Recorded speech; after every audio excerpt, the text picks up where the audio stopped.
지금 전 세계의 시선이 중동의 심장부 이란으로 쏠리고 있습니다. 런던 한복판에서 벌어진 충격적인 국기 교체 사건은 단순한 돌출 행동이 아닙니다. 1979년 이슬람 혁명 이후 47년 동안 이란을 지배해온 신정체제가 사실상 사망 선고를 받았음을 알리는 역사적 상징입니다. 굶주린 민심은 이제 최고 지도자 하메네이 대신 과거 팔레비 왕조의 부활을 외치고 있습니다. 위아라 갇히는 종이 조각이 되었고 국민들은 거리로 쏟아져 나왔습니다. 여기에 이스라엘의 정밀 폭격으로 군사적 자존심마저 무너진 지금 이란 내부에서는 거대한 권력 이동이 시작되고 있습니다. 오늘 이 영상에서는 이란 대사관의 깃발이 왜 바뀌었는지, 그리고 왕세자의 복귀가 우리 경제와 안보에 어떤 핵폭탄급 파장을 가져올지 그 진실을 낱낱이 파헤쳐 보겠습니다. 이 영상을 끝까지 보신다면 중동의 지도가 바뀌는 현장을 목격하게 될 것입니다. 15분 동안 이어질 긴박한 드라마의 진실을 지금 시작합니다.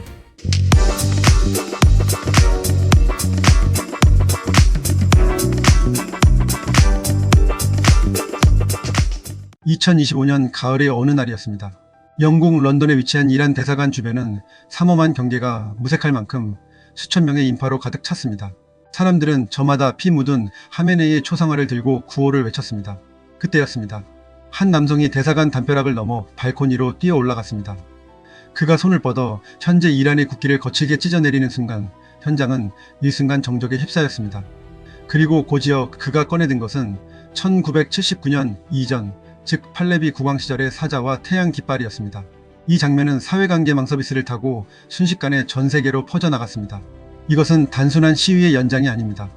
47년 전 아야톨라 호메이니가 세운 이슬람 공화국의 정통성이 뿌리째 뽑히는 파국의 시작이었습니다. 사람들은 왜 이토록 분노하는 것일까요? 답은 명확합니다. 경제적 파탄입니다. 최근 이란의 경제 지표는 그야말로 처참합니다. 시장에서는 아침에 사던 빵 가격이 오후가 되면 2배로 뜁니다. 리아라 가치는 매일 역대 최저치를 경신하고 있으며 국민들의 실제 소득은 사실상 마비된 상태입니다. 중동의 맹주를 자처하며 핵 개발과 대리, 전쟁에 수조 원을 쏟아붓는 동안 이란 국민들의 삶은 지옥으로 변했습니다. 식탁 위에 올라갈 고기는커녕 우유 한 병조차 사기 힘든 현실 속에서 신의 이름으로 인내를 강요하던 하메네이 정권의 논리는 더 이상 통하지 않게 된 것입니다. 이란 리아라 환율은 이미 공식 환율과 암시장 환율의 격차가 10배 이상 벌어졌고 이는 국가 경제 시스템이 완전히 붕괴했음을 의미합니다. 정부의 부패는 더욱 심각합니다. 신정체제의 핵심인 보니아드라고 불리는 종교재단들은 국가 자산의 절반 이상을 독점하며 최고 위층에 사금고 역할을 해왔습니다. 국민들은 굶주리며 허덕이는데 혁명수비대 고위 간부들은 서방의 제재를 비웃듯 호화로운 생활을 즐기고 있었습니다. 이러한 극심한 불평등이 임계점을 넘었습니다. 테헤란의 전통시장인 바자르 상인들이 철문을 내리고 거리로 쏟아져 나왔다는 것은 정권에게 가장 무서운 신호입니다. 바자르는 1979년 혁명을 성공시켰던 자금줄이자 민심의 바로미터이기 때문입니다. 이제 그들이 호메이니의 후계자들에게 등을 돌렸습니다. 시위대가 들고 나온 사자와 태양 깃발은 그들이 과거의 영광을 그리워하고 있음을 보여줍니다. 1979년 혁명 이전의 이란은 중동에서 가장 세속적이고 현대적인 국가였습니다.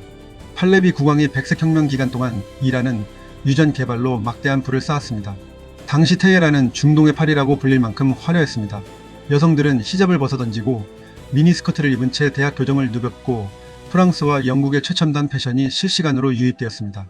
경제 성장률은 연평균 10%를 상회했으며 이란의 여권 파워는 지금과는 비교할 수 없을 정도로 강력했습니다.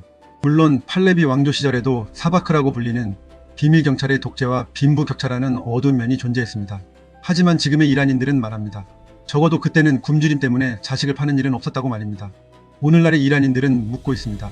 우리가 신의 나라를 만들기 위해 혁명을 일으킨 결과가 겨우 이것인가라고 말입니다. 종교적 엄숙함이라는 명목 아래 개인의 자유를 억압하고 경제는 파탄낸 채 이웃 국가들과 끊임없이 갈등을 빚는 현재의 체제의 환멸을 느낀 것입니다. 1970년대 후반 이란의 1인당 국내 총생산은 당시 한국보다 3배 이상 높았습니다. 그런 나라가 지금은 전 세계에서 가장 가난한 나라 중 하나로 전락했습니다. 특히 주목해야 할 인물은 미국에 거주하고 있는 레자 팔레비 왕세자입니다. 그는 마지막 차인 무하마드 레자 팔레비의 장남으로 망명지에서 조용히 때를 기다려왔습니다. 그는 최근 대국민 메시지를 통해 이제 결전의 시간이 왔다고 선언했습니다. 그는 테러리스트의 깃발을 내리고 국가의 정체성이 담긴 사자와 태양의 깃발을 다시 세우라고 독려했습니다. 이 명령은 곧바로 유럽과 미주 지역의 이란 대사관으로 번졌고 이제는 이란 본토의 은밀한 곳에서도 이 깃발이 제작되어 유포되고 있습니다.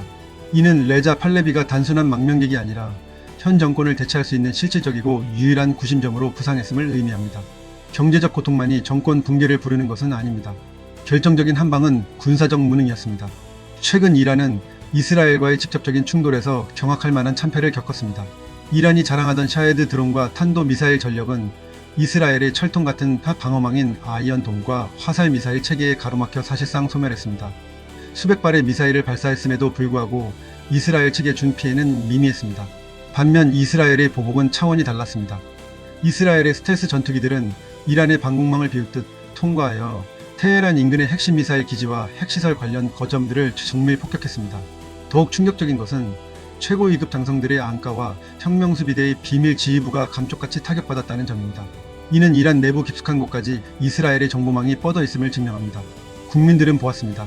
큰 소리치던 혁명수비대가 정작 자신들의 머리 위로 떨어지는 폭탄은 막지 못하는 무능한 집단이라는 사실을 말입니다. 국가안보라는 최후의 보루마저 무너진 것입니다.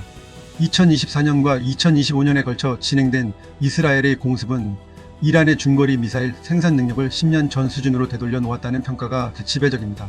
이 과정에서 드러난 군 내부의 균열은 더욱 심각합니다. 하급 장교들과 병사들 사이에서는 우리가 왜 이 무의미한 대리 전쟁을 위해 목숨을 바쳐야 하느냐는 회의론이 폭풍처럼 번지고 있습니다. 월급조차 제대로 지급되지 않는 상황에서 최고 지도자 하메네이의 안위를 위해 국민에게 총을 겨누라는 명령은 더 이상 먹히지 않습니다. 이미 일부 전방부대에서는 시위 진압 명령을 거부하고 무기를 버린 채 고향으로 돌아가는 탈영병들이 속출하고 있습니다. 군의 배신은 독재 정권에게 가장 치명적인 종말의 전조입니다. 이란 정규군과 혁명수비대 사이의 갈등도 폭발 직전입니다. 정규군은 국민의 편에 서야 한다고 주장하는 반면 혁명수비대는 끝까지 체제를 수호하려 하면서 내전의 위기감마저 감돌고 있습니다. 우리가 이 사태에 주목해야 할 핵심적인 이유는 바로 우리의 생존과 직결되어 있기 때문입니다. 이란은 호르무즈 해협이라는 세계 최대의 에너지 통로를 장악하고 있습니다. 정권이 벼랑 끝에 몰리면 하메네이는 마지막 수단으로 이 해협을 봉쇄하려 할 것입니다. 만약 호르무즈 해협이 폐쇄된다면 전 세계 원유 물동량의 3분의 1이 마비됩니다.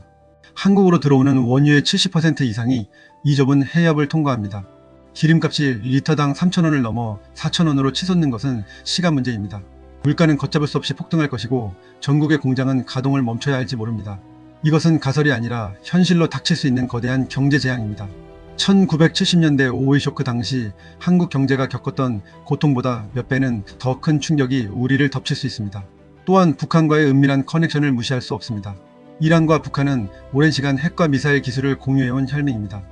북한의 미사일 개발 자금 중 상당 부분이 이란으로부터 흘러 들어갔으며 이란의 핵 실험 데이터는 북한의 핵 고도화의 핵심적인 역할을 해왔습니다. 만약 이란의 신정체제가 붕괴하고 팔레비 왕세자가 복귀하여 친서방 정권이 들어선다면 북한은 가장 강력한 돈질과 기술 파트너를 한꺼번에 잃게 됩니다.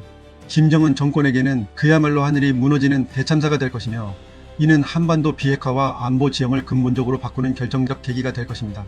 북한이 현재 러시아에 파병하며 생존을 모색하는 배경에도 이란이라는 든든한 우방의 위기가 작용하고 있다는 분석이 나옵니다. 여기서 우리는 대중에게 잘 알려지지 않은 비하인드 스토리에 주목해야 합니다. 이번 시위가 이토록 조직적이고 강력하게 전개되는 배경에는 서방 정보기관과 첨단 기술 기업들의 지원이 있다는 분석이 지배적입니다. 일론 머스크의 X가 이란 국기 이모지를 전격적으로 변경한 것은 단순한 퍼포먼스가 아닙니다. 이란 정부가 국민들의 눈과 귀를 가리기 위해 인터넷을 완전히 차단했음에도 불구하고 시위 현장의 영상이 실시간으로 전송되는 이유는 스타링크 위성이 이란 상공에서 비밀리에 가동되고 있기 때문이라는 첩보가 있습니다. 2022년 히잡 시위 당시에는 정보 차단으로 동력이 상실되었지만 이번에는 다릅니다. 실시간으로 공유되는 진압 영상은 군부의 변절을 가속화하고 있습니다. 또한 이란 내부에는 이미 왕정복고를 지지하는 비밀 결사체들이 깊숙이 뿌리 내리고 있습니다.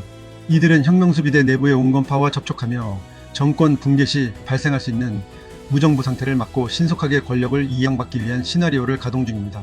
레자 팔레비 왕세자는 최근 미국의 주요 싱크탱크와 유럽 연합 지도자들을 잇따라 만나며 포스트 하메네이 시대의 이란이 어떻게 국제사회에 책임 있는 일원으로 복귀할지에 대한 구체적인 로드맵을 전달한 것으로 알려졌습니다. 여기에는 이란의 동결 자산 해제와 석유 생산량 증대를 통한 세계 에너지 시장 안정화 계획도 포함되어 있습니다. 이 계획이 실행되면 국제 유가는 배럴당 $40 선까지 안정될 수 있다는 낙관론도 나옵니다.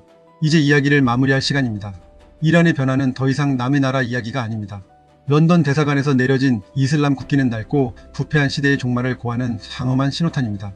47년간 이어진 철권 통치 제방에 거대한 균열이 생겼고 그 틈으로 쏟아져 나오는 민심의 분노는 그 무엇으로도 막을 수 없습니다. 하메네이가 마지막 발악으로 호르무즈 해협을 봉쇄하는 파국을 선택할지 아니면 군부의 정격적인 쿠데타로 순식간에 권력이 교체될지는 아직 안개 속에 있습니다. 2025년 하반기는 중동의 지도가 다시 그려지는 시기로 역사에 기록될 것입니다. 하지만 분명한 것은 중동의 거인 이란이 무너지는 순간 전 세계 경제와 안보는 거대한 소용돌이에 휘말릴 것이라는 사실입니다. 우리는 이 역사의 변곡점에서 어떤 준비를 해야 할까요? 에너지 수입선을 긴급히 다변화하고 이란 정권 교체 이후 북한의 고립을 우리의 안보 이익으로 연결할 수 있는 치밀하고 냉철한 전략이 필요합니다. 국제사회의 변화를 읽지 못하는 국가는 도태될 수밖에 없습니다. 특히 이란의 재건 사업은 한국 기업들에게 1970년대 건설붐 이상의 거대한 기회가 될 수도 있습니다. 과연 레자 팔레비 왕세자는 47년의 망명 생활을 끝내고 테헤란 공항에 당당히 내려 왕좌에 다시 오를 수 있을까요? 그리고 굶주림과 억압에 신음하던 이란 민심은 과연 그토록 염원하던 자유와 빵을 얻을 수 있을까요? 중동 대폭발의 서막은 이미 올랐고 우리는 이제 그 파국 혹은 위대한 시작의 증인이 될 준비를 해야 합니다. 오늘 K팩트가 전해드린 이 긴박한 소식이 여러분의 세상을 보는 눈을 넓혀드렸기를 바랍니다. 이 거대한 드라마의 다음 장은 과연 어떻게 쓰여질지 끝까지 지켜보겠습니다. 여러분의 생각은 어떻습니까? 이란의 왕정복고가 중동 평화의 시작일까요? 아니면 또 다른 혼란의 시작일까요? 여러분의 고견을 댓글로 남겨주십시오. 긴 시간 함께 해주셔서 진심으로 감사합니다. 더 깊이 있고 타격감 있는 소식으로 다시 돌아오겠습니다.